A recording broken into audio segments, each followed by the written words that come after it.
Welcome back to my YouTube channel education notes agriculture में आप सभी का स्वागत है। आज की इस वीडियो में दोस्तों हम बात करेंगे 24 जून 2022 के कुछ महत्वपूर्ण करंट अफेयर्स की क्वेश्चन लेके आए हैं। तो वीडियो को स्टार्ट करते हैं दोस्तों। जैसा कि हमारा पहला क्वेश्चन है दोस्तों, भारत को विदेशी व्यापार से संबंधित जानकारी प्रदान करने के लिए निर्यात नामक पोर्टल को किसने लॉन्च किया है। दोस्तों इसमें ऑप्शन नंबर ए दिया है राजनाथ सिंह, रक्षा मंत्री हैं जो। सेकंड ऑप्शन बी दिया है दोस्तों अमित शाह, गृह मंत्री हैं। ऑप्शन नंबर सी दिया है दोस्तों किशन रेड्डी, संस्कृति मंत्री। एंड डी ऑप्शन दिया है दोस्तों नरेंद्र मोदी, प्रधानमंत्री। तो इसका सही आंसर होगा दोस्तों नरेंद्र मोदी, प्रधानमंत्री। नरेंद्र मोदी, प्रधानमंत्री। ठीक है, चलिए नेक्स्ट क्वेश्चन की तरफ बढ़ते हैं दोस्तों। नेक्स्ट क्वेश्चन क्या है? नेक्स्ट क्वेश्चन है दोस्तों 48वें G7 शिखर सम्मेलन 2022, 48वां G7 समिट 2022 की मेज़बानी कौन सा देश करेगा?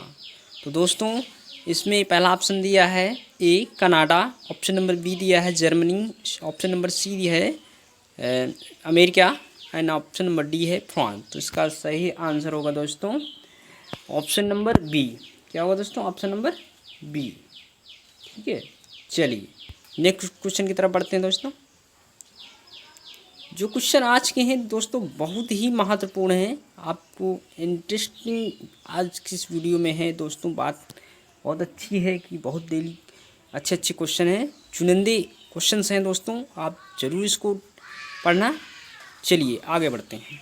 जैसा कि दिया है कुछ पॉइंट्स हैं, राष्ट्रपति के विरुद्ध महाभियोग किस आधार पर लगाया जा सकता है? तो इसका सही आंसर होगा दोस्तों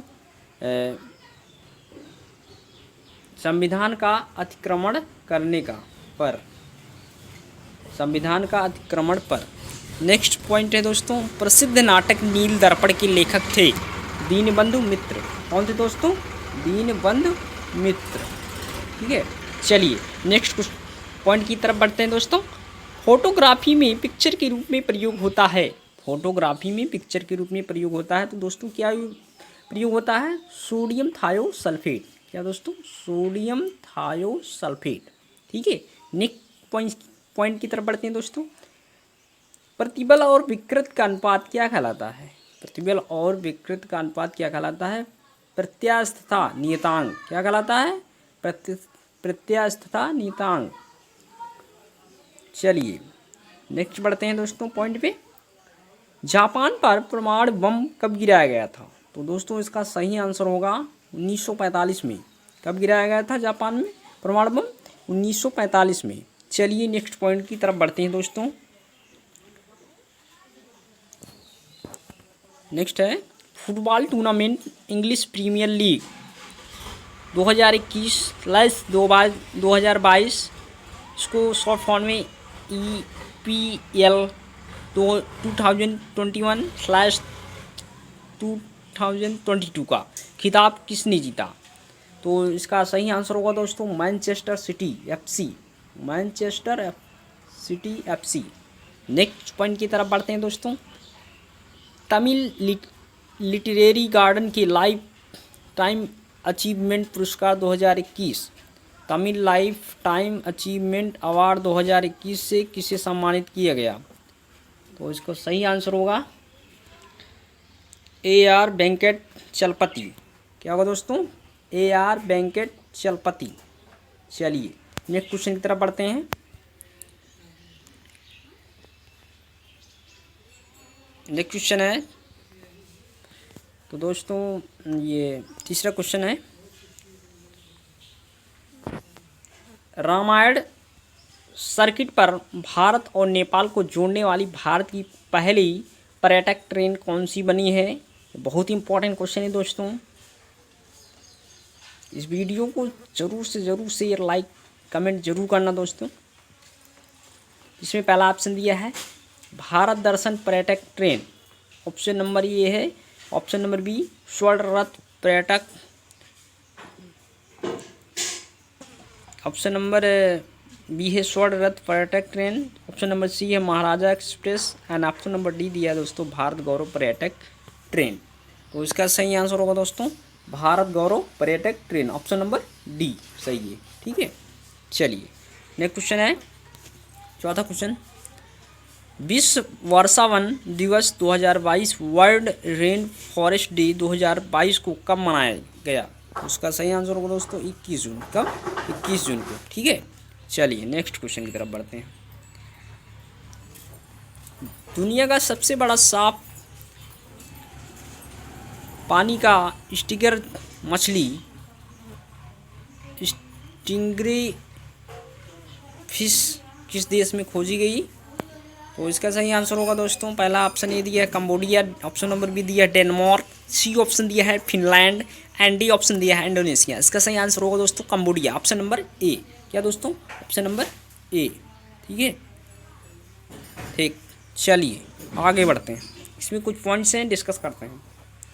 दुनिया की सबसे बड़ी साफ पानी की स्टेंगरे मछली कंबोडिया में खोजी गई है। यह मछली कंबोडिया की मेकॉग नदी के मटमैले पानी से निकाली गई है। चलिए नेक्स्ट पॉइंट क्वेश्चन, किस देश ने अपना पहला स्वदेशी अंतरिक्ष रॉकेट नूरी सफलतापूर्वक लॉन्च किया है? तो ऑप्शन नंबर दिया है दक्षिण कोरिया, ऑप्शन नंबर बी दिया जापान, सी ऑप्शन दिया ईरान एंड डी ऑप्शन दिया ताजिकिस्तान। तो इसका सही ऑप्शन होगा ऑप्शन नंबर ए दक्षिण कोरिया। क्या होगा सही आंसर? दक्षिण कोरिया। चलिए नेक्स्ट क्वेश्चन की तरफ बढ़ते हैं।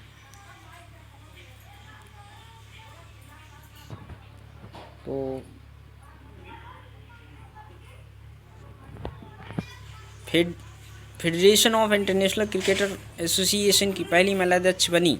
तो ऑप्शन नंबर ए दिया है लिसा स्टार्लिकर, बी ऑप्शन दिया बैरी रिचर्ड, सी ऑप्शन दिया Jimmy Adams and D option दिया है लिसा वाटसन। इसका सही आंसर होगा दोस्तों ऑप्शन नंबर ए लिसा स्टार्लिकर। ठीक है, चलिए नेक्स्ट क्वेश्चन की तरफ बढ़ते हैं। कुछ पॉइंट्स हैं, डिस्कस करेंगे आगे।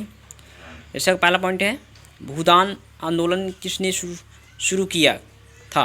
तो उसका सही आंसर होगा दोस्तों आप विनोबा भावे। इसका सही आंसर होगा दोस्तों विनोबा भावे। भूदान आंदोलन किसने शुरू किया था? विनोबा भावे। नेक्स्ट पॉइंट, भारत में अंग्रेजी शिक्षा का किसने शुरू की थी? तो लॉर्ड मैकाले नामक व्यक्ति थे जो कि भारत में अंग्रेजी शिक्षा का शुभारंभ किया था। तो नेक्स्ट पॉइंट है धन्वंतरी पुरस्कार किस क्षेत्र में प्रदान किया जाता है? तो दोस्तों धन्वंतरी पुरस्कार चिकित्सा के क्षेत्र में प्रदान किया जाता है। नेक्स्ट पॉइंट है भोपाल गैस कांड कब गठित हुआ था? भोपाल गैस कांड कब गठित हुआ था? इसका सही आंसर होगा दिसंबर 1984 में। दिसंबर 1984 में। नेक्स्ट क्वेश्चन, 42वें संविधान संशोधन द्वारा भारतीय संविधान की प्रस्तावना में कौन से शब्द जोड़े गए थे? तो इसका सही आंसर होगा दोस्तों पंथ निरपेक्ष, समाजवादी एवं अखंडता। 42वें संविधान संशोधन द्वारा भारतीय संविधान की प्रस्तावना में कौन से शब्द जोड़े गए थे? पंथ निरपेक्ष, समाजवादी एवं अखंडता। चलिए नेक्स्ट क्वेश्चन की तरफ बढ़ते हैं दोस्तों। लाइक जरूर कर देना दोस्तों, और चैनल पे जो भाई नए हैं कृपया चैनल को सब्सक्राइब कर लें। ठीक है, नेक्स्ट, राष्ट्रपति के विरुद्ध महाभियोग किस आधार पर लगाया जा सकता है? तो उसका सही आंसर होगा दोस्तों संविधान का अतिक्रमण करने पर। ठीक है, चलिए नेक्स्ट पॉइंट है प्रसिद्ध नाटक नील दर्पण के लेखक थे दीनबंधु मित्र। नेक्स्ट, फोटोग्राफी में पिक्चर के रूप में प्रयोग होता है सोडियम थायोसल्फेट। ये आपको रिवीजन कराना है दोस्तों। प्रतिबल और विकृति का अनुपात क्या कहलाता है? प्रत्यस्थता नियतांक। चलिए नेक्स्ट, अभी जो पहला क्वेश्चन आपने देखा था ऊपर, निर्यात का फुल फॉर्म दोस्तों क्या होता है? National import export record for yearly analysis of trade. ठीक है, national import export record for yearly analysis of trade निर्यात का फुल फॉर्म होता है। नेक्स्ट, प्रधानमंत्री नरेंद्र मोदी ने भारत को विदेशी व्यापार से संबंधित जानकारी प्रदान करने के लिए निर्यात नामक पोर्टल को लॉन्च किया है। इस पोर्टल के माध्यम से सभी लोग आयात निर्यात को लेकर कोई भी जानकारी एक जगह पर पा सकेंगे। ठीक है, आपको समझ में आया होगा। निर्यात का फॉर्मूला क्या होता है? National import export record for yearly analysis of trade. ठीक है, चलिए आगे बढ़ते हैं। पिछले टॉप पोर्टल का रिवीजन कराएंगे दोस्तों, जो कि इम्पोर्टेंट है। ग्रामीण क्षेत्रों में ब्रॉडबैंड सेवा की कनेक्टिविटी को बढ़ाने के लिए। नेक्स्ट पॉइंट है गतिशक्ति पोर्टल को किसने लॉन्च किया? गतिशक्ति संचार पोर्टल को किसने लॉन्च किया? अश्विनी वैष्णव। अश्विनी वैष्णव। नेक्स्ट पॉइंट पढ़ते हैं दोस्तों। ये तो आपको रिपीट हो गया है, तो चलो इसको हम स्किप कर देते हैं, आगे बढ़ते हैं। चलिए नेक्स्ट है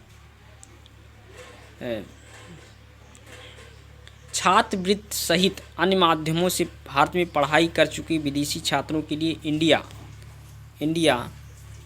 एलुमनई पोर्टल को किसने लॉन्च किया? तो उसका सही आंसर होगा दोस्तों मीनाक्षी लेखी। कौन दोस्तों? मीनाक्षी लेखी। इसका बहुत इंपॉर्टेंट प्रश्न है। छात्रवृत्ति सहित अन्य माध्यमों से भारत में पढ़ाई कर चुके विदेशी छात्रों के लिए इंडिया एलुमनई पोर्टल को किसने लॉन्च किया? तो इसका सही आंसर होगा मीनाक्षी लेखी। चलिए नेक्स्ट पॉइंट पर बढ़ते हैं दोस्तों।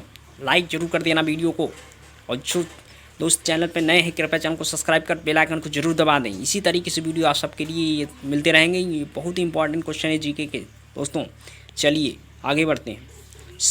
सड़क दुर्घटनाओं की तत्काल जानकारी प्रदान करने के लिए ईडॉर पोर्टल को किसने लॉन्च किया? तो सड़क परिवहन और राजमार्ग मंत्रालय। नेक्स्ट पॉइंट की बात करते हैं। किस राज्य सरकार ने मुख्यमंत्री बागवानी बीमा योजना के लिए फसल बीमा पोर्टल लॉन्च किया? तो ये कौन सी राज्य सरकार ने लॉन्च किया है दोस्तों? बीमा पोर्टल लॉन्च किया किसने? फसल बीमा पोर्टल लॉन्च किसने किया? हरियाणा। ठीक है, चलिए आगे बढ़ते हैं।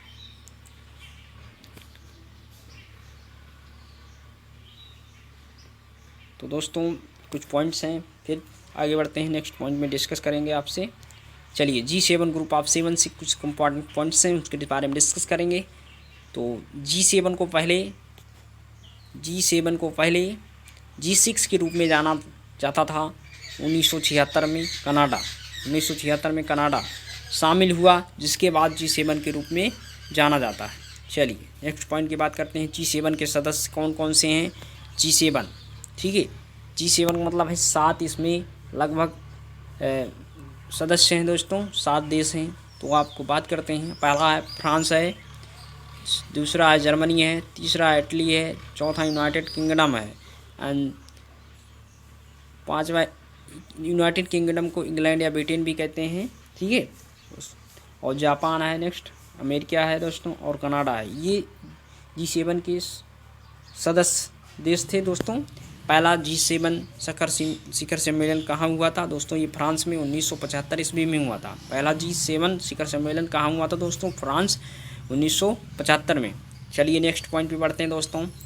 क्या भारत G7 का सदस्य है? तो इसका सही आंसर दोस्तों नहीं है। ठीक है, चलिए फिर से रिवीजन करते हैं दोस्तों। किस देश ने अपना पहला स्वदेशी अंतरिक्ष रॉकेट न्यूरी सफलतापूर्वक लॉन्च किया? तो उसका सही आंसर होगा दोस्तों, आपने पढ़ा अभी पीछे, तो दक्षिण कोरिया। क्या होगा दोस्तों? दक्षिण कोरिया। चलिए आगे बढ़ते हैं। नेक्स्ट पॉइंट है दोस्तों, बहुत ही इंपॉर्टेंट क्वेश्चन है दोस्तों, इसको जरूर आप पढ़ना। अंतर्राष्ट्रीय ओलंपिक दिवस 2022 इंटरनेशनल ओलंपिक 2022 कब मनाया गया था? तो इसका सही आंसर होगा दोस्तों 23 जून। कब? 23 जून। ठीक है, कब मनाया गया दोस्तों? 23 जून को। ठीक है, कब? 23 जून को। ठीक है, चलिए आगे बढ़ते हैं।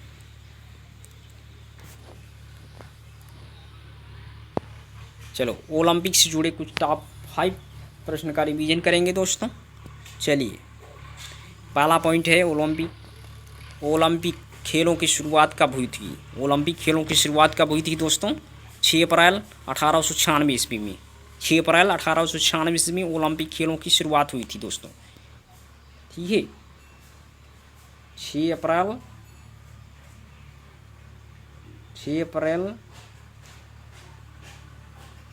1896। ठीक है, 6 अप्रैल 1896 ईस्वी में ओलंपिक खेलों की शुरुआत हुई थी। ठीक है, नेक्स्ट पढ़ते हैं दोस्तों। पहले ओलंपिक खेल का आयोजन कहाँ हुआ था? तो एथेंस ग्रीस में हुआ था। एथेंस ग्रीस में हुआ था। कहाँ दोस्तों? एथेंस ग्रीस में। नेक्स्ट है ओलंपिक खेल शुरू करने का श्रेय किसे जाता है?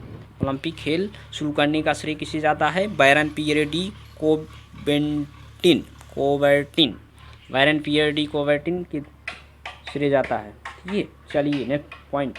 ओलंपिक ध्वज में कितने रिंग होते हैं? ओलंपिक ध्वज में कितने रिंग होते हैं? तो दोस्तों नीले पीले हरे लाल होते हैं, 5 होते हैं दोस्तों। ठीक है, चलो नेक्स्ट पॉइंट पढ़ते हैं दोस्तों। ओलंपिक खेलों को कौन सी संस्था रेगुलेट करती है? तो उसका सही आंसर होगा इंटरनेशनल ओलंपिक कमेटी। मुख्यालय लुसाने स्विट्जरलैंड में है दोस्तों। जो भाई हमारे चैनल पर नए हैं, ईमानदारी से चैनल को सब्सक्राइब करें और शेयर करें वीडियो को ज़्यादा से ज़्यादा, जिससे कि आपके दोस्त भी इससे हेल्प मिले करंट जी की क्वेश्चन जो कि महत्वपूर्ण है दोस्तों। चलिए आगे बढ़ते हैं।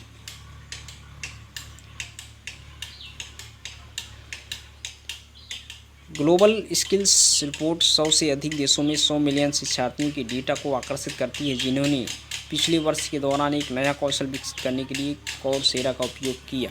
ठीक है, कोर्सेरा का उपयोग किया। नेक्स्ट पॉइंट, चलो बढ़ते हैं। उनमें शीर्ष 3 देश हैं, स्विट्जरलैंड है, डेनमार्क है, बेल्जियम है। तो जारी करता कोर्सेरा मुख्यालय कैलिफोर्निया अमेरिका में है। ठीक है, तो सौर ऊर्जा पॉइंट बात करते हैं। दूसरा है सौर ऊर्जा हाइड्रो पावर से संचालित होने वाला भारत का पहला हवाई अड्डा कौन सा बना? तो आप इसमें दिया है दोस्तों वीर सावरकर अंतर्राष्ट्रीय हवाई अड्डा अंडमान निकोबार में है। राजीव गांधी अंतर्राष्ट्रीय हवाई अड्डा कहाँ है दोस्तों? हैदराबाद में। राजीव गांधी अंतर्राष्ट्रीय हवाई अड्डा कहाँ है? हैदराबाद में। चलिए नेक्स्ट पॉइंट की ओर पढ़ते हैं दोस्तों। चलिए, बहुत अच्छा इंपॉर्टेंट क्वेश्चन आया है दोस्तों, लाइक जरूर कर देना वीडियो को। ठीक है, सौर ऊर्जा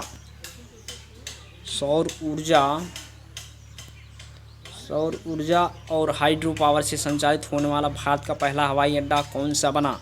तो ऑप्शन नंबर इसमें दिया है ए वीर सावरकर अंतर्राष्ट्रीय हवाई अड्डा, जो कि अंडमान निकोबार में है। सेकंड ऑप्शन नंबर बी दिया है राजीव गांधी अंतर्राष्ट्रीय हवाई अड्डा कहाँ है? हैदराबाद में।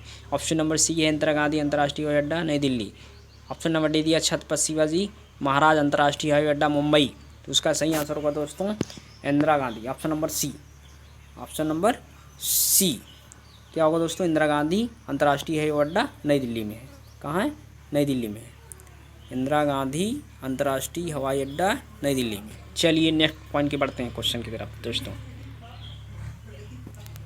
इसमें नई दिल्ली में स्थित इंदिरा गांधी अंतर्राष्ट्रीय हवाई अड्डा और सौर ऊर्जा,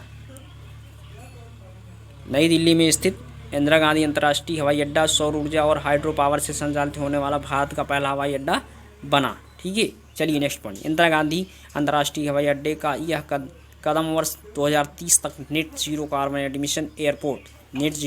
एमिशन जिसको इंग्लिश में कहते हैं, कि लक्ष्य को हासिल करने के लिए हवाई अड्डे के लक्ष्य का हिस्सा है। चलिए नेक्स्ट पॉइंट से बनाए दोस्तों क्वेश्चन। उत्तराखंड के पहाड़ी क्षेत्रों में वर्षा आधारित खेतों को नई ऊंचाइयों पर ले जाने के लिए किस बैंक ने 1000 करोड़ रुपए की पुरानी कृषि परियोजना को मंजूरी दी है? ऑप्शन दिया है ए भारतीय रिजर्व बैंक, जिसको इंग्लिश में आरबीआई शॉर्ट फॉर्म में कहते हैं दोस्तों। ठीक है, नोट कर लेना। ठीक, आरबीआई भारतीय रिजर्व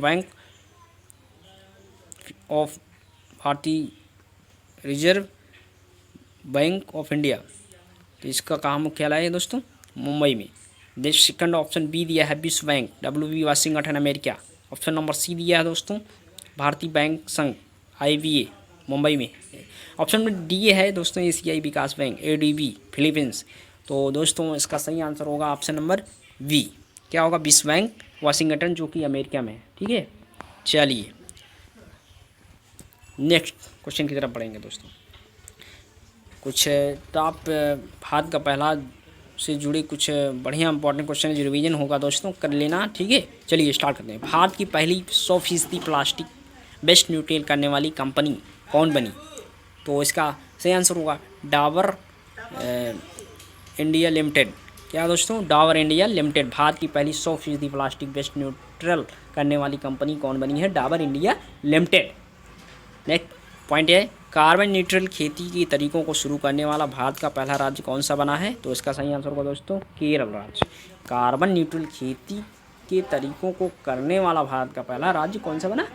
केरल राज्य। ठीक है, नेक्स्ट पॉइंट है भारत का पहला घरेलू हाइड्रोजन ईंधन वाला इलेक्ट्रिक पोत किस कंपनी द्वारा बनाया जाएगा? भारत का पहला घरेलू हाइड्रोजन ईंधन वाला इलेक्ट्रिक पोत किस कंपनी द्वारा बनाया जाएगा? तो इसका सही आंसर होगा दोस्तों कोचीन शिपयार्ड लिमिटेड, जो कि केरल राज्य में।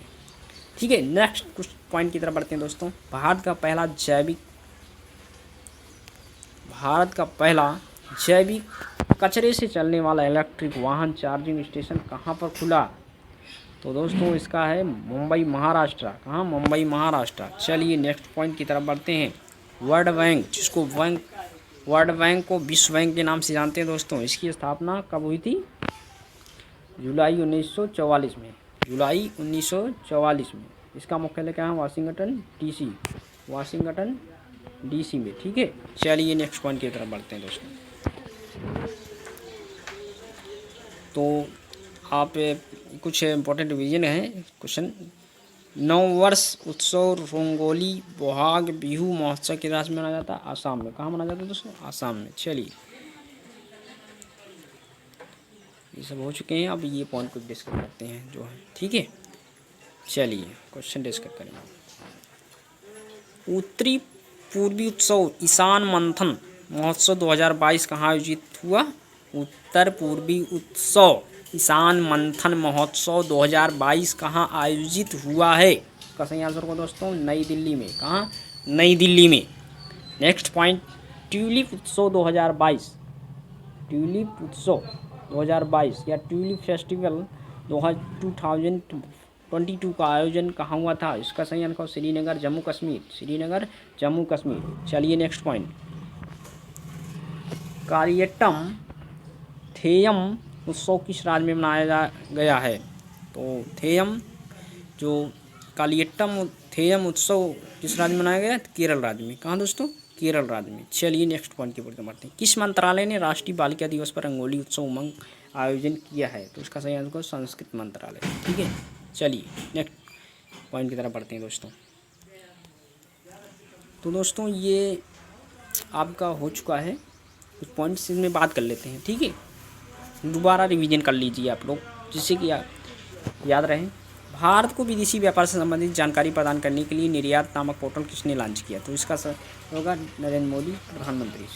ठीक है, श्री नरेंद्र मोदी। ठीक है, सेकंड है 48वें जी सके सम्मेलन 2022, 48वें जी समिट 2022 की मेजबानी कौन सा देश करेगा? तो उसका सही आंसर होगा दोस्तों जर्मनी राज्य। ठीक है, किस देश ने अपना पहला स्वदेशी अंतर्राष्ट्रीय रॉकेट नूरी सफलतापूर्वक लॉन्च किया? दक्षिण कोरिया। कौन? दक्षिण कोरिया। चलिए नेक्स्ट पॉइंट की तरफ बढ़ते हैं।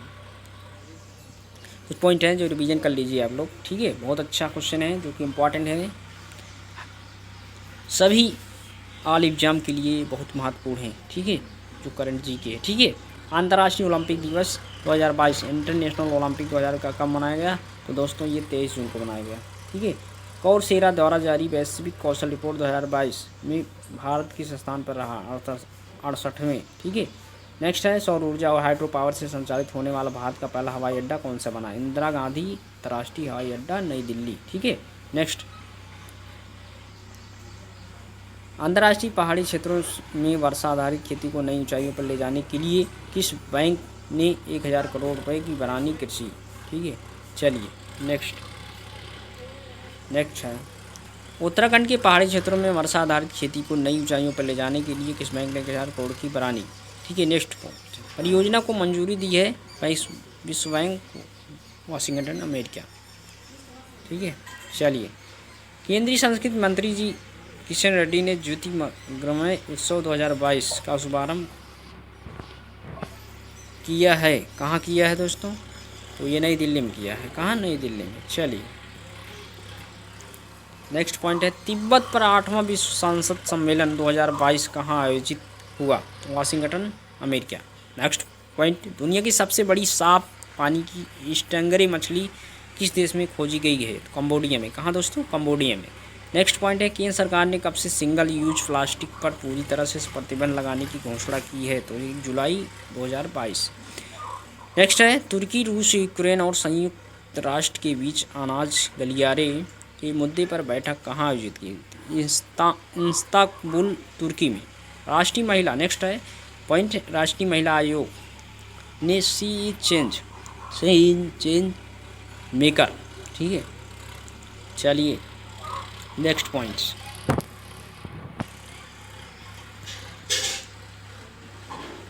कॉरिडोर के मुद्दे पर बैठक कहाँ आयोजित हुई? इस्तांबुल, तुर्क, ठीक है।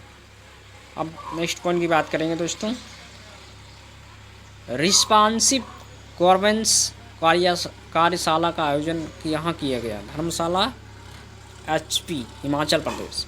Next point, indoor solar cooking system Surya Nutan को किस सार्वजनिक क्षेत्र की उपक्रम ने विकसित किया? इंडियन ऑयल, नई दिल्ली, ठीक है। नेक्स्ट, संयुक्त राष्ट्र लोक सेवा दिवस 2022, United Nations public service day 2022 कब मनाया गया? 23 जून।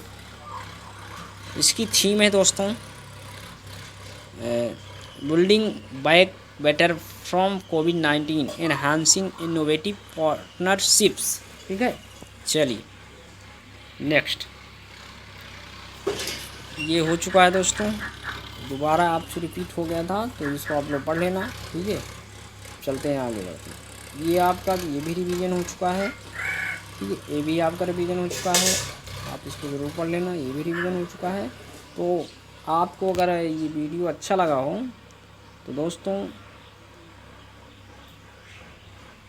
लाइक शेयर जरूर कमेंट कर देना, और जो भाई हमारे चैनल पर पहली बार अभी चैनल को सब्सक्राइब नहीं किए हैं, कृपया चैनल को सब्सक्राइब कर लें और बेल आइकन को ज़रूर दबाना। इस तरह की वीडियो आप सबके लिए हम लेकर आते रहेंगे दोस्तों। तो आपको अगर वीडियो अच्छा लगे एक लाइक ज़रूर करना, कमेंट सेक्शन में ज़रूर बताना दोस्तों। तब तक मिलते हैं नेक्स्ट वीडियो में, तब तक के लिए सभी को धन्यवाद। जय हिंद, जय भारत।